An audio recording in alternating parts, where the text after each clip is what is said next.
Something happened after the Chinese Grand Prix that could completely change the 2026 Formula One season.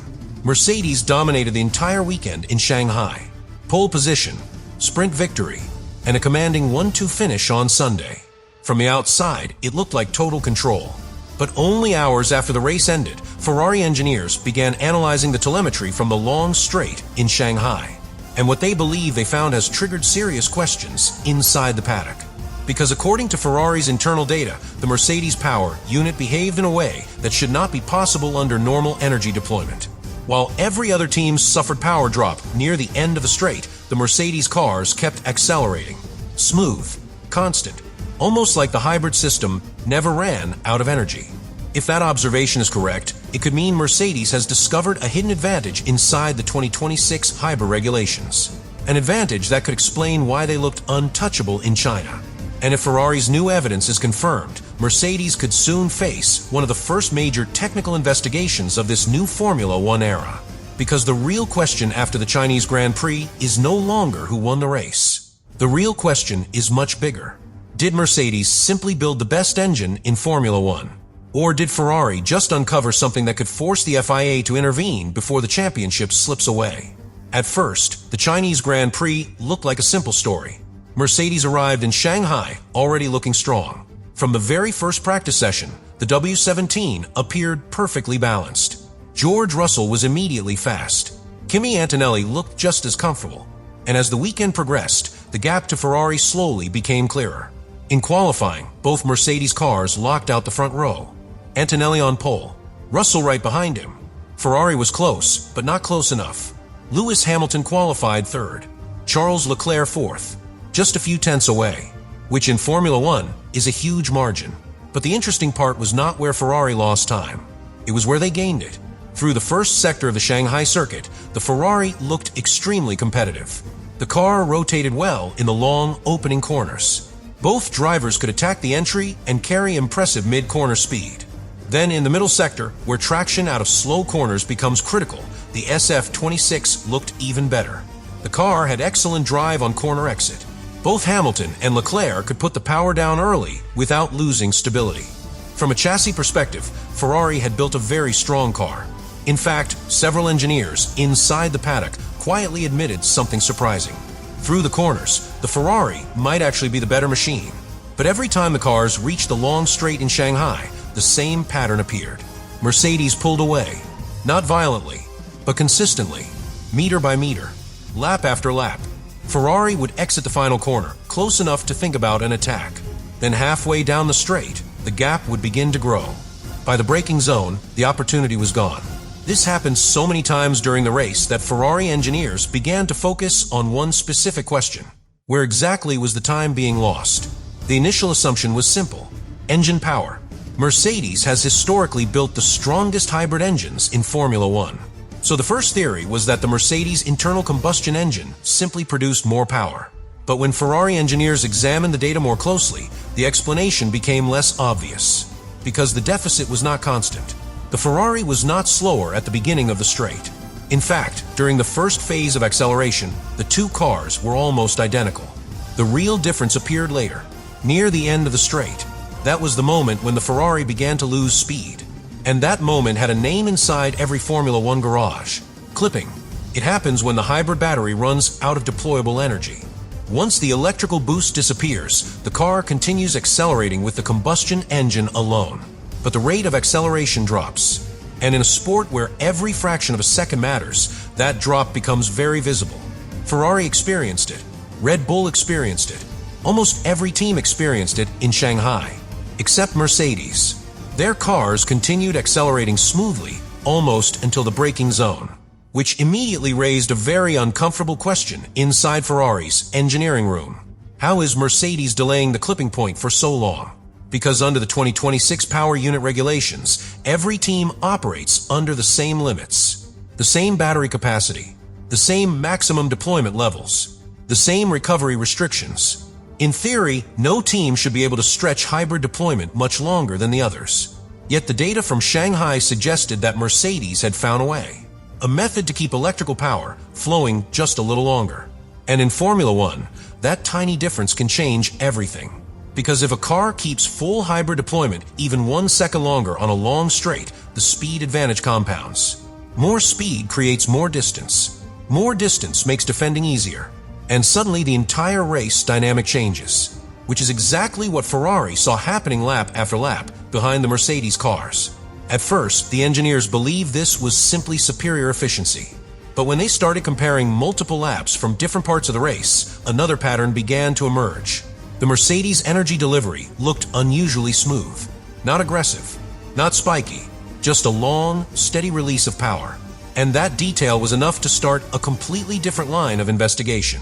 Because if the hybrid energy is being released differently, then the secret might not be inside the engine hardware at all. It might be hidden somewhere else, somewhere far more difficult to detect, inside the software controlling the entire power unit system. And this is where the story begins to take a very different direction. Because in modern Formula One, the engine is not controlled only by mechanical parts. It is controlled by software, extremely complex software. Thousands of lines of code that decide when energy is harvested, when it is stored, and exactly how it is deployed during the lap. Every braking zone becomes an opportunity to recover energy. Every corner exit becomes a decision about how much power to release. And those decisions are not made by the driver alone. They are made by algorithms. Very precise algorithms designed by engineers and programmers. Which means that even if every team uses the same battery capacity and the same electrical limits, the way that energy is managed can still vary dramatically. One team might deploy a large burst of power early on the straight. Another might release smaller amounts of energy more gradually. Both strategies can remain within the rules, but one of them might be far more efficient. And according to Ferrari's early analysis after Shanghai, the Mercedes system appears to follow the second pattern. Instead of delivering electrical power in short aggressive bursts, the Mercedes power unit seems to distribute that energy in a long, controlled wave. A smoother release, a slower drain of the battery, which allows the car to maintain strong acceleration deeper into the straight. If that theory is correct, it would explain why the Mercedes cars looked so stable in top speed phases during the race. It would also explain the moment that many fans noticed on the very first lap. Lewis Hamilton had an excellent start. For a brief moment, the Ferrari actually moved ahead of the Mercedes cars. The crowd saw something unexpected, a Ferrari leading in Shanghai. But only seconds later, everything changed. As the cars reached the long back straight, Antonelli began to close the gap. The Mercedes slipped into the draft, then pulled out of the slipstream earlier than expected. Normally, drivers wait until the very last moment before attempting a pass. That way they maximize the aerodynamic tow. But Antonelli did not need to wait. Even after leaving the slipstream early, the Mercedes continued accelerating, closing the distance, pulling alongside, and finally passing Hamilton before the braking zone. Clean, controlled, almost effortless. For most fans watching the race, it simply looked like a powerful car making a normal overtake. But inside the Ferrari garage, engineers immediately replayed that moment, again and again, because the acceleration pattern looked unusual. The Mercedes did not appear to lose hybrid deployment near the end of the straight. The power delivery remained steady, which suggested something important. Either Mercedes had found a way to harvest more electrical energy earlier in the lap, or they had discovered a smarter way to release it later. Both possibilities lead to the same conclusion, a potential efficiency advantage. And in Formula One, efficiency is often more valuable than raw power, because the regulations limit how much energy you can use. But they do not always dictate exactly how that energy must be distributed across the lap. That small difference leaves room for creativity, room for interpretation, room for engineers to search for advantages hidden between the lines of the rulebook. And that is exactly why Ferrari's new evidence has started to generate quiet tension across the paddock. Not accusations, not yet, but questions. Very precise questions about how Mercedes is managing its hybrid deployment. Because if Ferrari's analysis is correct, the Mercedes advantage in China might not have come from faster car alone. It might have come from a smarter system, a system that stretches every unit of energy just a little further than anyone else. And if that advantage can be repeated on other circuits, the implications could be enormous. Because what happened in Shanghai may not have been just one dominant weekend. It may have been the first real glimpse of a technical advantage that could shape the entire 2026 championship. And the deeper Ferrari looked into the data, the more the situation began to change. because at first the engineers believed they were simply studying a performance difference. A faster engine, a more efficient hybrid system, normal competition between two top teams. But the telemetry from several laps of the Chinese Grand Prix started to reveal something more specific, something that did not match the typical behavior of the 2026 power units. Ferrari analysts began comparing three key moments of the lap: the exit of the final corner, the middle of the straight, and the final braking zone. At the exit of the corner, the acceleration between Ferrari and Mercedes looked very similar. Both cars deployed electrical energy. Both reached high speed quickly. But around the midpoint of the straight, the Ferrari data showed the first drop. The clipping phase. Electrical deployment began to decrease. Acceleration flattened slightly, exactly as expected under the hybrid rules. But when engineers overlaid the Mercedes telemetry on top of that data, something strange appeared. The Mercedes power delivery did not show the same drop. Instead of a sharp transition between hybrid boost and combustion power, the curve stayed almost perfectly smooth. No visible dip. No sudden change in acceleration, which suggested that the Mercedes system was not reaching the same energy limit at the same moment.